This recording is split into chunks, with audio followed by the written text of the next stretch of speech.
Hola, buenas tardes. Estamos iniciando nuestra sesión número 8. Soy la licenciada Liliana Barrera Barrera y tendremos el tema de bioética y derecho. Para eso hay que recordar que la bioética tiene un conjunto de códigos y que estos se han implementado con el fin de orientar al médico y al personal de salud sobre la conducta esperada en el trato con el paciente y ejercicio de su profesión. En el ámbito laboral, relación médico-paciente, capacitación y en general en su actitud ante la sociedad. Vamos a estudiar un poquito y recordar lo que es la conducta humana y que esta conducta humana va a responder a principios inculcados desde la infancia, a la educación formal a través del conocimiento y aceptación de la normatividad y reforzamiento de los principios y valores familiares y sociales, así como las motivaciones y la libertad. Pero también existen estas motivaciones para la conducta ética, que es en nuestro caso, y que son importantes mencionar la vocación del servicio, el prestigio que cada uno de nosotros tenemos, el aspecto económico y evitar problemas en la relación médico-paciente que pueda afectar esta conducta ética, así como evitar las sanciones que podemos tener a través de un acto de maldad. Cabe mencionar que al hablar de códigos en bioética vamos a mencionar los derechos del paciente y que estamos manejando 10 derechos importantes manejados a través de la CONAMED y los cuales vamos a recordar el día de hoy. El primero, que es recibir atención médica adecuada, el recibir un trato digno y respetuoso por parte del equipo de salud multidisciplinario y recibir información suficiente, clara, oportuna y veraz por parte del equipo multidisciplinario de salud. Decidir libremente sobre la atención que nosotros merecemos, otorgar o no un consentimiento válidamente informado y ser tratado de manera confidencial. Así como contar con facilidades para obtener una segunda opinión, recibir atención médica en el caso de urgencia y contar con un expediente clínico a pesar de que nuestra atención sea de no demasiada importancia. Y ser atendido cuando estemos inconformes con la atención que estamos recibiendo por parte del personal de salud. Dentro de las recomendaciones generales y que todo personal del área de salud debe de conocer, es que debemos de tener una buena presentación y que esta presentación va desde la parte de nuestra limpieza hasta tener un orden dentro de nuestras actividades. El tener una actitud de saber escuchar a nuestros pacientes, así sea un problema emocional el que lo está llevando a que esté dentro de una estancia hospitalaria y que probablemente con el solo hecho de escucharlo, él podrá sanar o sentir alivio ante el problema de salud que él está presentando y pueda salir un poquito más rápido de lo previsto. El respeto por la persona, ya sea por sus ideas, por el pudor, por la cultura o por la religión. Totalmente nosotros debemos de respetar esta parte de la persona.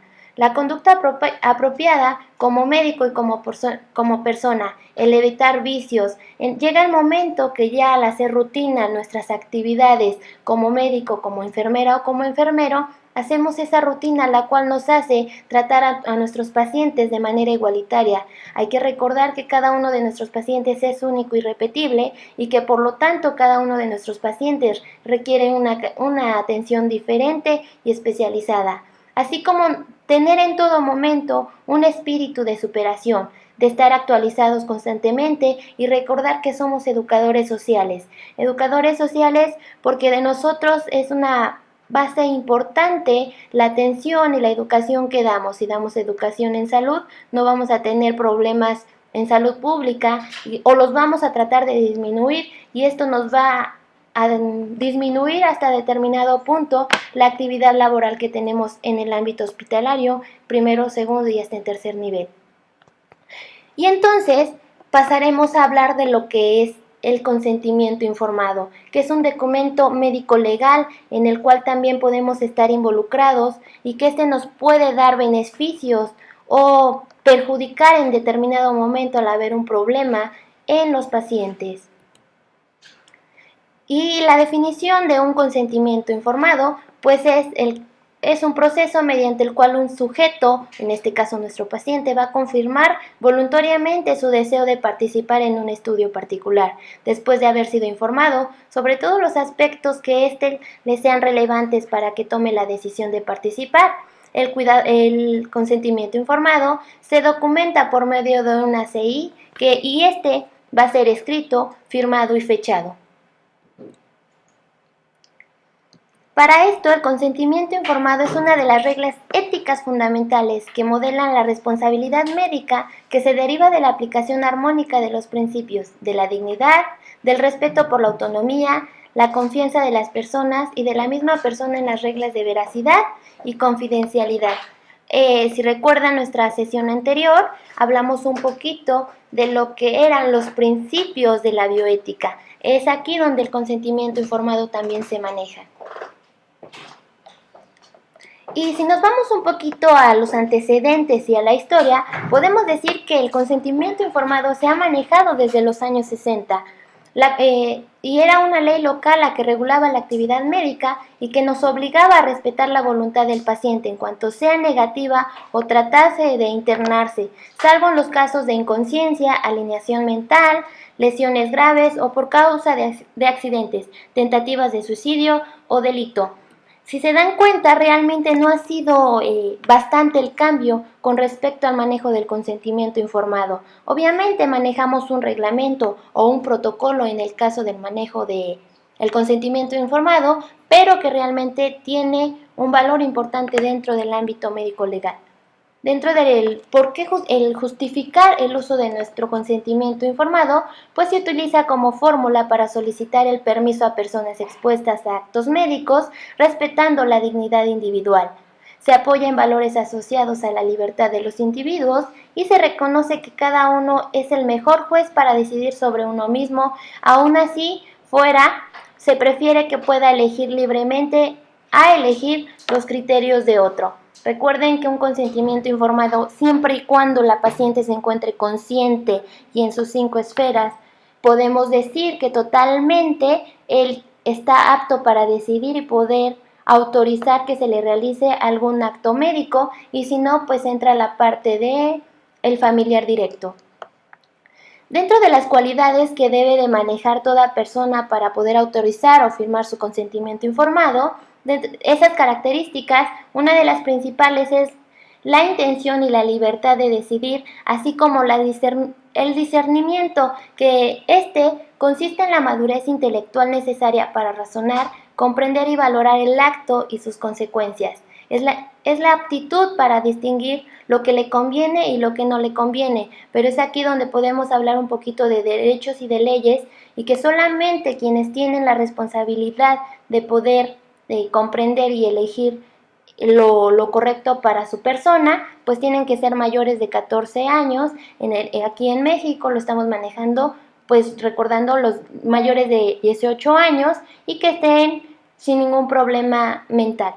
Entra la parte de la intención, que es la voluntad para realizar un acto concreto y determinado, y la libertad, que es la posibilidad de elegir o rechazar espontáneamente una alternativa entre varias opciones que se nos presenten con respecto a nuestra salud.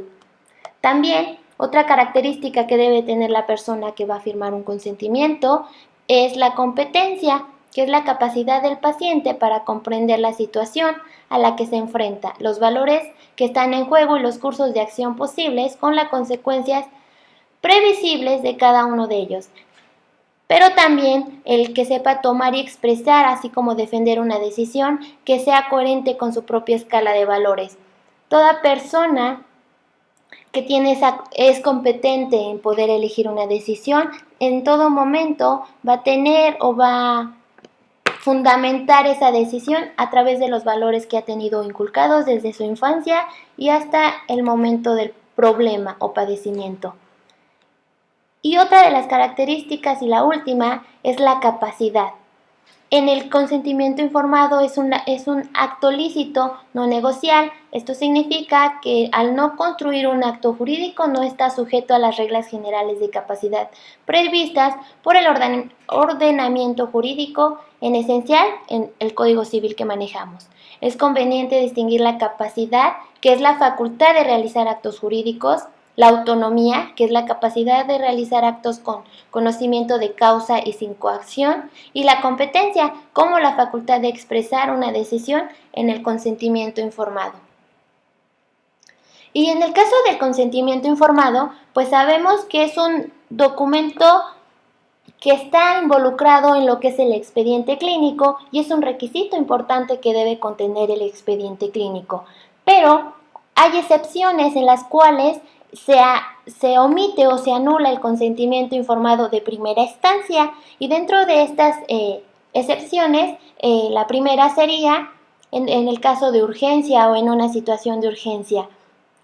Podemos explicar que es por el tiempo que demandaría suministrar la información, y obtener ese consentimiento informado nos traería un problema, y este problema sería el que podemos provocar un daño grave a la integridad o salud o asimismo en la vida del paciente.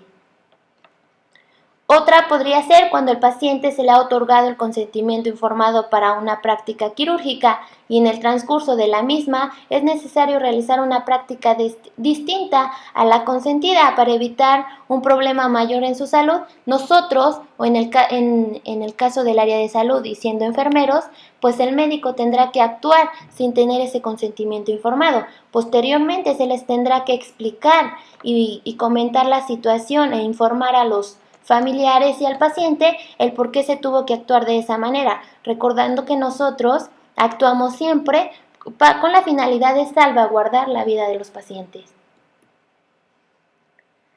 Y pues dentro de las prácticas que sean programadas y no necesariamente sean urgentes, puede presidirse de un consentimiento informado en aquellos pacientes que son incompetentes y que no pueden representarse por sí mismos y por lo tanto se les subrogan la responsabilidad a un familiar directo. Este familiar directo pues sabemos que puede ser dependiendo el estado y la edad del paciente, pues ya sea a los padres, a un familiar adulto, a los hijos, pero siempre va a haber algunas incoherencias en estos casos, porque pues ya entran las situaciones económicas, las familiares, y siempre van a tomar decisiones no correctas o en las cuales no toda la familia que está cercana al familiar esté de acuerdo. Entonces va a haber lucha entre unos y otros por tomar una decisión. Siempre el área de la salud y el equipo multidisciplinario les va a proporcionar a los familiares varias alternativas. Obviamente nosotros al dar esas alternativas siempre les manejamos una como prioritaria y la cual nosotros esperamos que ellos elijan, pero en ocasiones no sucede así. Recuerden que parte de nuestros códigos y la parte de los principios nosotros tenemos que respetar lo que el familiar o el paciente decida. Y me faltó agregar la parte en la cual el área de la salud, el equipo multidisciplinario y en este caso el médico, la enfermera o el enfermero, damos toda la información a nuestros pacientes, les hablamos de esas alternativas y nuestra intención es que ellos firmen ese consentimiento informado con la finalidad de que lograr el bienestar y salvaguardar la vida. En ocasiones, a pesar de haberles explicado y darles las razones el por qué se les tiene que intervenir o realizar determinada actividad, ellos no aceptan el que les realicemos ese procedimiento. Entonces, a pesar de eso, nosotros tenemos que respetar su decisión que ellos estén tomando. Con esto puedo concluir la sesión del día de hoy. Fue muy sencilla, muy práctico, todos nosotros la hemos manejado dentro de la vida intrahospitalaria y laboral. Solamente me queda mencionarles que les dejo la parte de actividades en la página, en la pestaña que ustedes ya conocen, y que espero sus respuestas y cualquier comentario. Muchísimas gracias.